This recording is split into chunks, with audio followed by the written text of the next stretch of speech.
We wrote 2 poems each with each other. One of which was a tour. We each gave each other a tour of our hometowns, or rather, a tour from our doorstep on Google Street View for about 10 minutes, which I discovered from my door could not take you anywhere nice. It took me to a hospital. And yeah, do you want to talk about the other poem we wrote?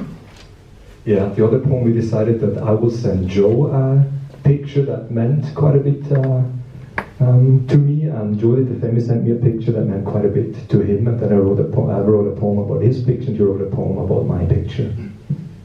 Right.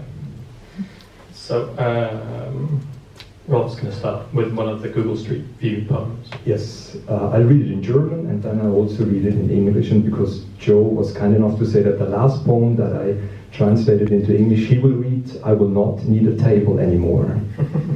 Ein Tag in Hackney. Wie viele Busse hielten vor dem Homerton Hospital? Wie viele Füße stiegen hinunter ins unberechenbare Herbstlicht? Wie viele Blumensträuße schwebten auf die Schwelle zu? Wie viele Taschen mit den notwendigsten Dingen? Die Krankenwagen warten stumm auf ihren Parkplätzen. Neben dem Spitaleingang stützt ein Baugerüst eine bröckelnde Backsteinmauer, die einen schwankenden Schatten über einen menschenleeren Spielplatz wirft. Halb im Dunkeln, halb im Licht ist die Zeit eine Schaukel, die sich kaum bewegt. A day in Hackney. How many buses stopped in front of Homerton Hospital? How many feet stepped into the unpredictable autumn light? How many bouquets of flowers floated towards the threshold? How many toiletry bags with the most necessary items? The ambulances wait silently in their parking spaces. Near the entrance, scaffolding supports a crumbling brick wall, casting a wavering shadow over a deserted playground. Half in darkness, half in light, time is a swing that barely moves. So I discovered doing a tour of Rolf's hometown, which is Biel / Bienne, is that right? The French. It's a village or a town in Switzerland where that is bilingual, so you have about 40 people speaking French and 60 people speaking German. 60% speaking German. And I also learned that the Swiss government are quite hard on Google, and they do not let them street view very much, so you can't get anywhere near a school. Any person in the street has to be very rigorously scrubbed out, and for these various reasons Google that. It may also be that BNBN is just not as important as London. So it was interesting trying to tour Biel this way. A day in Biel / Bienne.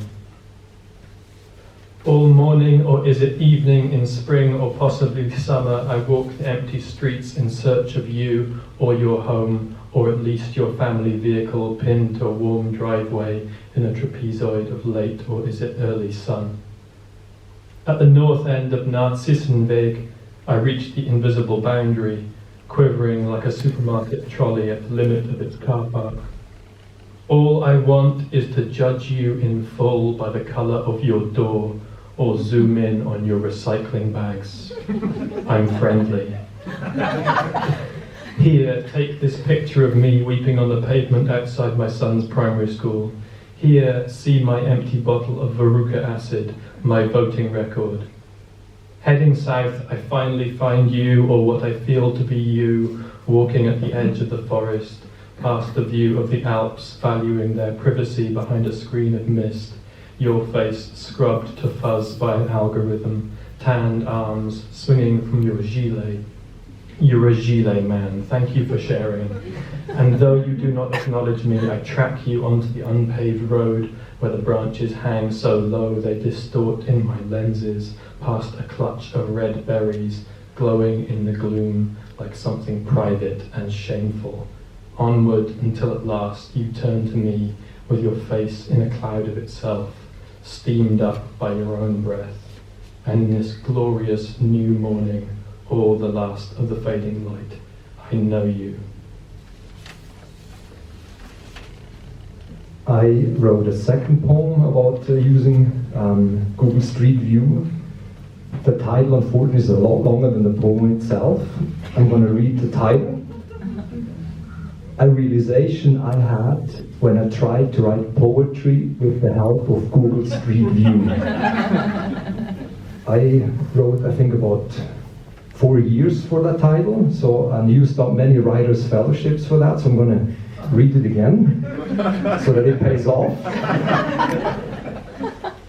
A realization I had when I tried to write poetry with the help of Google Street View. Another poem. Listen carefully because it's going to be over very soon. As if all bicyclists were grasshoppers in their former lives, the closer I get, the farther they jump. So now we're going to do poems that were written from personal photos we sent each other. Do you want to talk about the photo? No. Yeah, I can. Do you want to mention what your photo was? Yeah. I have 2 children and a wife. We visited a zoo in Basel, which is right close to the German border, and there were bisons, and you can see my wife with the 2 kids on the picture looking at the bisons, and it seems like my wife is explaining something to the kids. The plural of bison. We kneel beside our children to explain that the male, the bull, is kept in a separate enclosure on account of his feelings. That noise from his throat like an outboard motor, how he flexes the trunk of his neck. He is in musk, in rut, keen to show us his blue-grey tongue dipping into the darkness of his own nostril.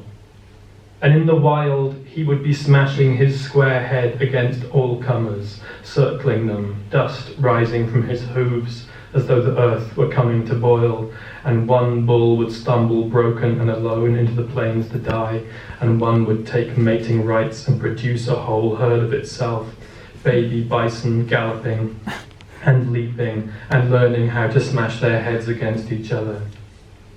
So when will they let him out of his pen? Our children ask. When he's back in control of his emotions, we say. And how long will that take? They ask.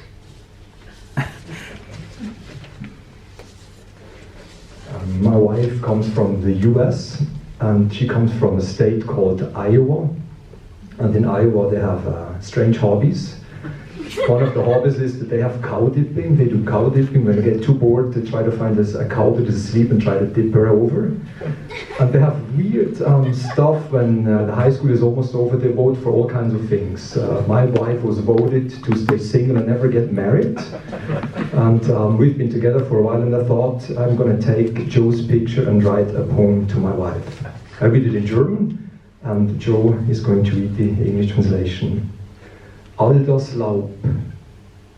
Auf den bewaldeten Hügeln im Norden liegt glitzernd der erste Schnee.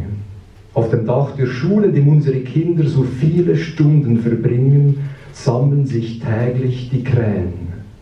Ich stehe am Fenster des Kinderzimmers, das ich gerade aufgeräumt habe, die Bücher zu den Büchern, die Zeichnungen zu den Zeichnungen, die Zugwaggons zu den Zugwaggons. Und blicke hinunter in den Garten, in dem du mit Schaufel und Rechen das angehäufte Laub in die Tonne hebst. Am Freitag wird der städtische Kompostdienst sie leeren, zuverlässig wie das Läuten der Schulglocke am Ende der Vormittagspause, wenn die Kinder ihre Gedanken erneut den Fächern zuwenden. All das Laub, flüstere ich, dann sehe ich uns wieder am Anfang unserer Liebe. Still spazieren wir durch einen lichten Wald. Es geht ein sanfter Wind, allgegenwärtiges Rascheln und Rauschen. Und mit jedem Blatt, das fällt und uns streift, wächst die Zuversicht, wie ein Strauch, ein Schmetterlingsstrauch, beinahe schwerelos nach allen Seiten. All those leaves. On the wooded hills in the north, the first snow lies glistening. On the roof of the school where our children spend numerous hours, crows gather every day. I'm standing at the window of the children's room which I have just tidied. The books to the books, the drawings to the drawings, the train carriages to the train carriages, and look down into the garden where you, with shovel and rake, are lifting heaps of leaves into the bin. On Friday, the city's compost services will empty it, as reliable as the ringing of the school bell at the end of the morning break, when the children turn their thoughts back to their subjects. All those leaves, I whisper, and then I see us again, at the beginning of our love. Silently we walk through a light forest. There is a gentle wind, rustling and swaying all around, and with every leaf that falls and touches us, our hope grows, like a bush, a butterfly bush, almost weightless on all sides. Thanks very much. Thank you very much.